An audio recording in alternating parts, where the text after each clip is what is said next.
Okay, good afternoon class. Before we start, I will introduce myself first. I am your Justin B. Pelicon and you will call me Sir DP. Okay? Before we start, stand and Mr. Miss Tia is being a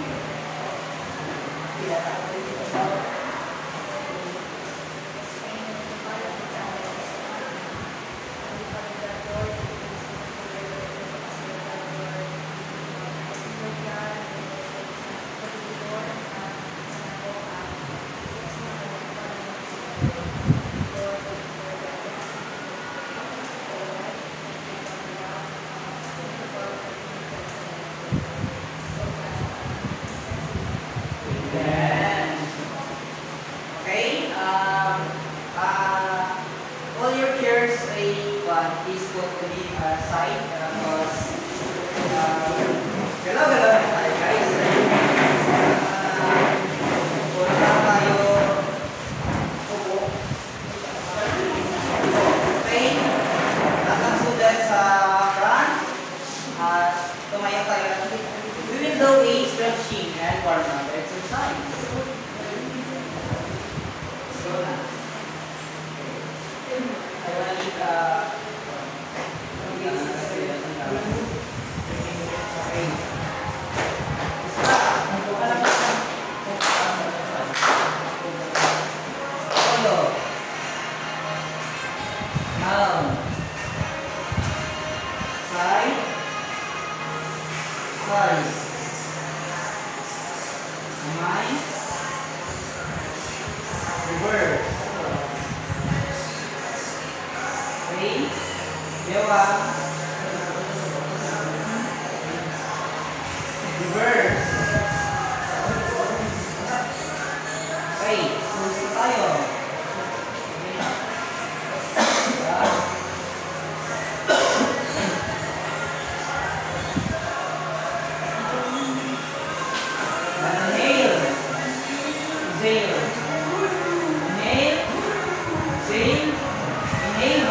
jazz, lyrical, and classical ballet.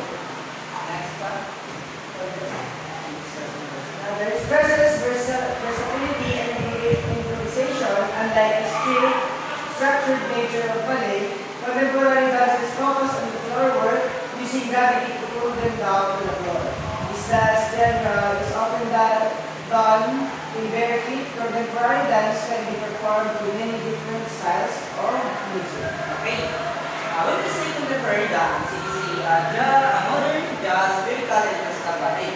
Okay, diba, when it comes to, when we hear contemporary dance, pumapasok sa isip natin na, like, okay, ballet sila, mga smooth movement, pero that's why, I will tackle this topic para malaman natin na hindi lang pala ballet yung base ng contemporary dance. But also, the modern, jazz, lyrical, and classical. Nothing ballet. Okay, you have the idea? Mr. Dagoy? So, Teacher Justin said, the contemporary dance is talk about, when we say contemporary dance, diba, ang muna na pumapasok sa ating isipan is yung mga lyrical dance, which is yung mga, yung tawag yun? Slow movements. Yung mga, like yung mga doxology, yun. Pero, sa contemporary pala is, pwede mo i-apply yung mga sayaw ng dance, like, pick up din masaya ng, pwede mo din i-apply yung mga steps ng hip-hop doon sa contemporary. But, Okay. Mr. Dagoy, explanation is correct. And next is stresses versatility and improvisation. Also, contemporary dance can be performed to be different styles of music. When we say contemporary dance, not only smooth or slow music lang yung pwede play. When I play disco, I execute a movement like contemporary dance. It depends to the dancer on what movement he or she is good. And music is the most important here in contemporary dance because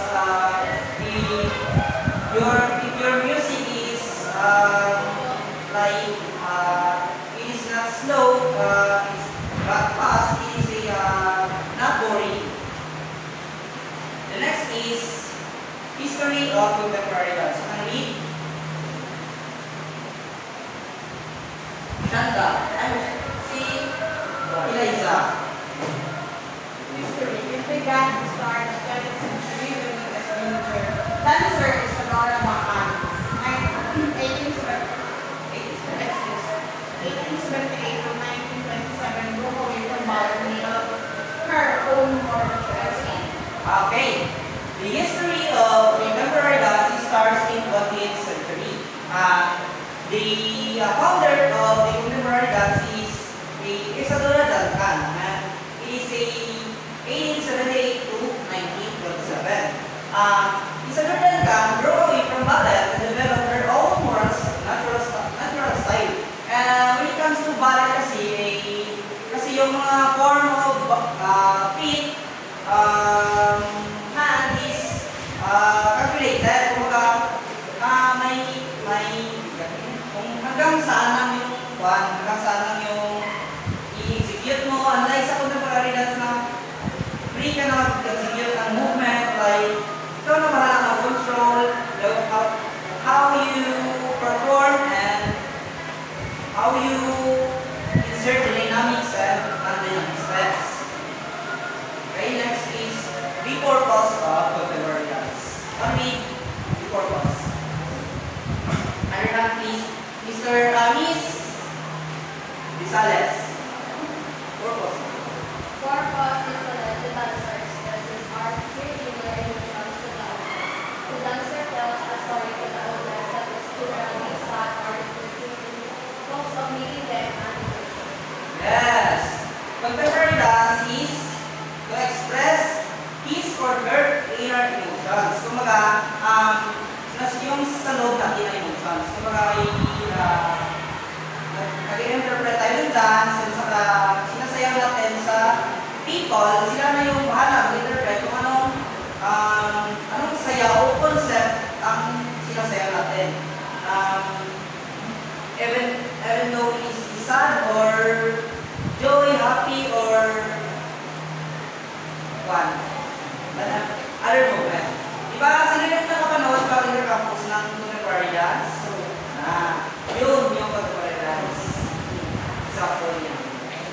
Okay, the next is the three founder of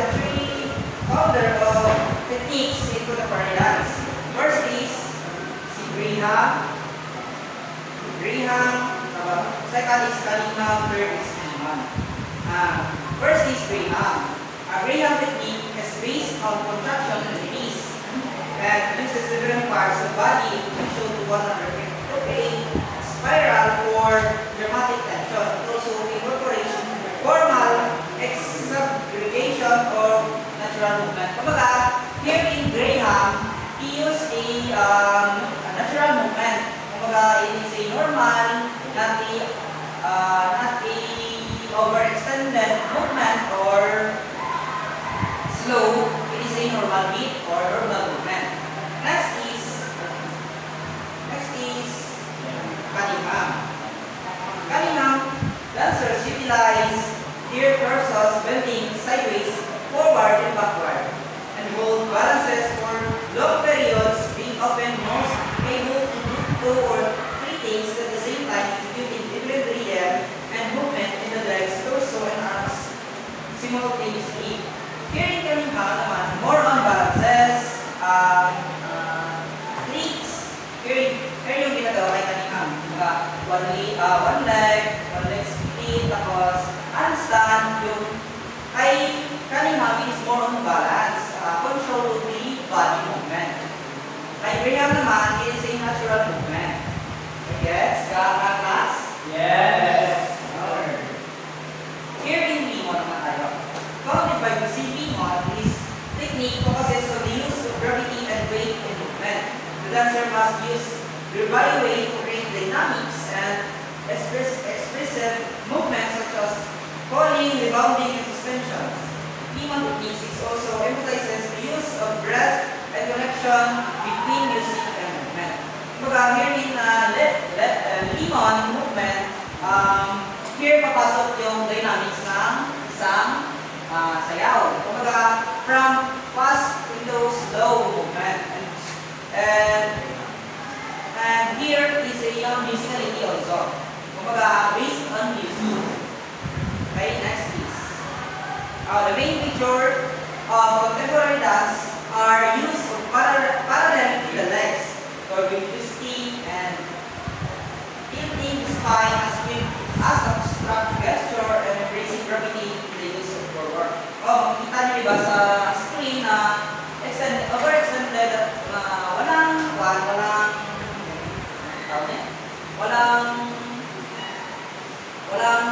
barrier yung pagalaw nila. Free to move lang sila. Wala silang kailangan na init na barrier. Okay. The next is the benefits of doing contemporary dance, physical and health. Okay, next first is stronger bones and reduced risk. Better coordination, agility, and flexibility. Kumbaga, with those contemporary dance, our goals is maging masigla, kumbaga, hindi tayo madaling mabalian, kumbaga, mas tayo kay may tawag natin yung mga yung kamay natin, at saka ma-extend natin yung paa. Dahil yung ginawa natin kanina is part of contemporary dance, yung stretching and warm up. The next is better coordination, agility, and flexibility. Here naman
contemporary gods in your daily life. Also, next is a increase physical confidence. O, diba? Tayo mga bibensol, dapat confident tayo. Yes.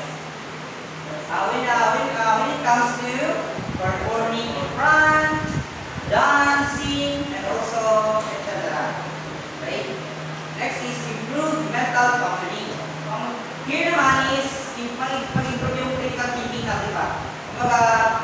When you are in practice, you need to think what is the steps or next steps before we proceed to the other command. The next is improve general and psychological well-being. We are not we are dancing not to sad, but to express our feelings, emotion. Di ka natin tayo palabas lahat. Yung concept nyo is sad. If your life is sad, palabas na mo yung nararamdaman mo in your inner side. Okay, next is greater self-confidence and self-esteem. Yan nga yung sinabi ko earlier na mag-improve yung self-confidence natin and self-esteem. When we are performing in front of so many people, mag-improve yung self-confidence natin, tayo kapabahan, perform natin yung maayos yung steps and mga tricks natin. Like me and my students, Darwin, we dance in contemporary dance, not only here in school, but also in other activities in outside school. Yun nga is na i-improve yung self-confidence namin and also self-esteem. If we are in performance, kung saan hindi na kinakabahan sumayaw, kaya na namin dito gaspat, and better social skills. Magiging nalakas ko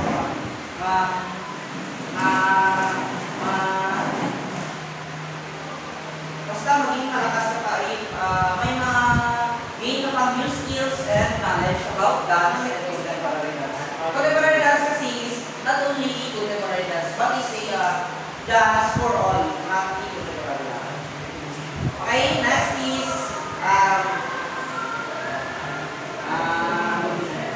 I'm done in any discussion. Okay, if you have any idea about my topic, first is the instruction.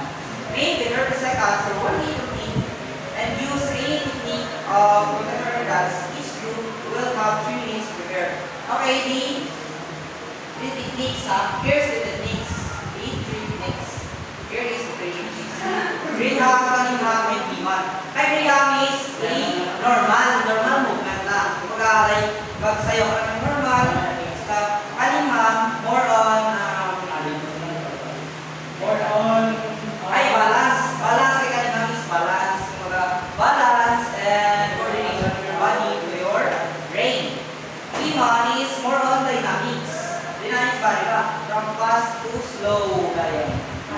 Okay, you have a 3 minutes to prepare. I will group you into 2 groups. 2 groups. 3, 4. Kaya, okay, go. 3, 4. Dito. Yung first row is yung 1. Second row and third row is yung 2. Okay? Your time starts now.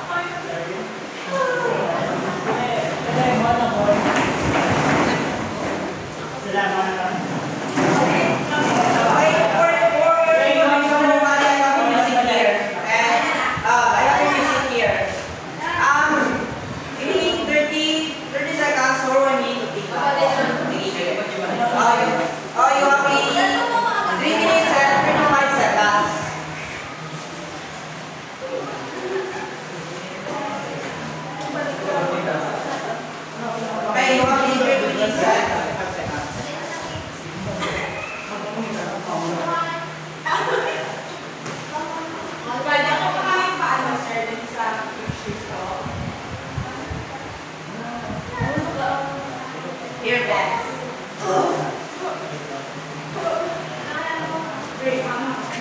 Not necessarily now minute talaga. Hanggang 20 seconds.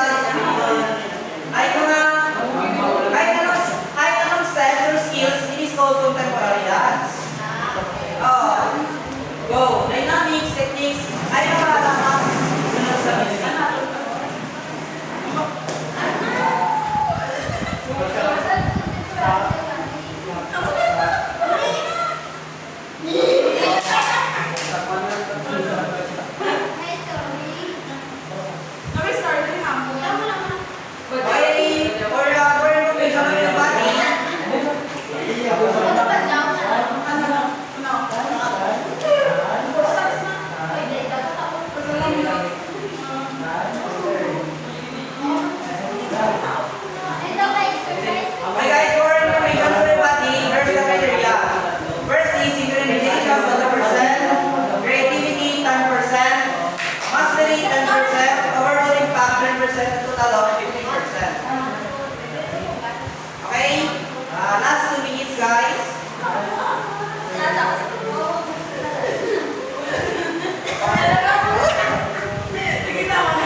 di ba, I told you before na yung free movement, kumbaga, hindi lang siya balletic, kumbaga ganyan, di ba, kita naman sa performance ng ibang grupo na hindi lang balletic yung performance nila. Kaya say, di ba, bass or jazz, ganyan, lyrical, di ba? Sir, can you teach us how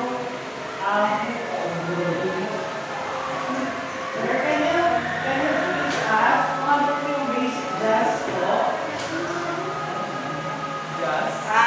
Okay po, mamaya. And also, di ba, I told you before na, contemporary dance is 3 different movement or techniques kay Cunningham, Graham, and Lemon. Okay. Okay. For your information, everybody, I'm done for discussion and activities. Next is I will proceed the next activity. We created perform ballet, but let's perform instruction. Create a concept or theme and use the following techniques of contemporary dance. Minimum 30 seconds and maximum 2 minutes. Kumbaga, mag-create tayo ng, hindi lang tayo sa sayaw lang. Kumbaga, may storyline. We have a storyline. Kumbaga, may concept tayo, may theme. Okay, yung, saan yung grupo kanina na dalawang grupo? Sige na. Mangita ka na kita, Dar. Ito ang mangita. Hindi na lang yung gusto namin yung gusto namin. Una na lang mo din. O, sige na. Okay. Okay? Okay, proceed na sa group kanina. Okay na. Create na kayo ng theme and concept na ma-identify namin ng mga audience kung ano yung theme and concept nito. Okay, next. Go na. Is that assignment or is that assignment or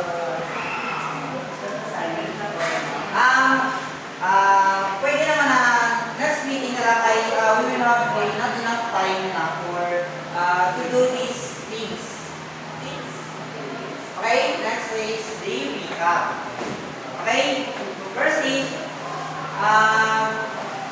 she broke away from the ballet and developed her own moral natural style. Who's that person? Raise your hand. No.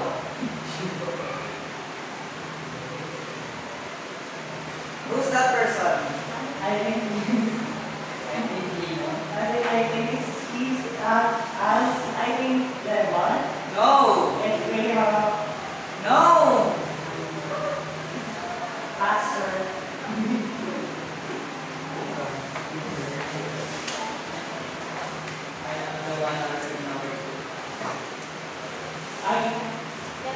Sir, Sino? I think she is Adora Dolcar, sir. Okay, Isadora Duncan or Isadora Duncan is correct.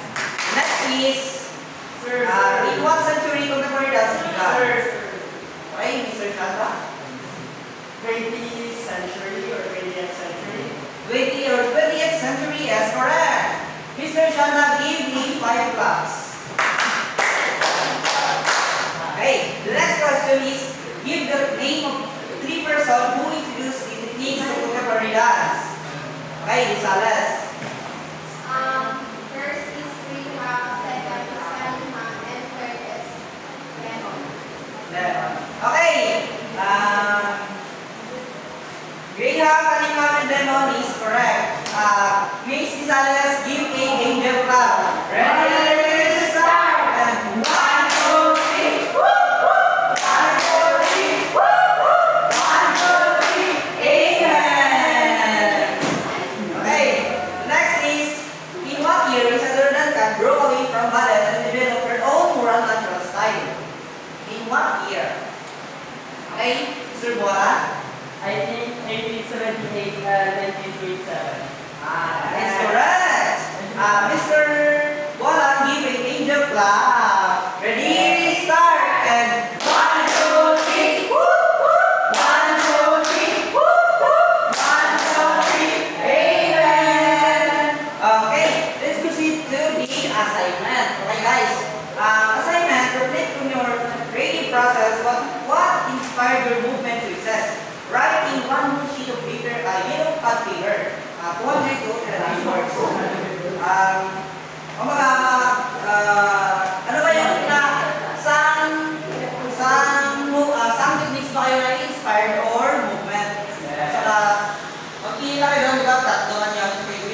Abraham, and Leon. Magpili na kayo ng tatlong buka. Isa sa tatlo. So that's all. Okay? That's all. That's end of my presentation. Okay? Class, please stand, and Mr. Dagoy, please read the closing prayer. So, let's all our head. In the name of the Father, the Son, and the Holy Spirit. Amen. Lord God, thank you for the guidance of your Son. Lord God, thank you sa pag-guide sa pag-ganon na Justin, Sir Justin, brother, and then sa for the demonstration, also the thank you po sa mga students na nag-participate. Event po sila. And that's all we pray in Jesus' name. Amen.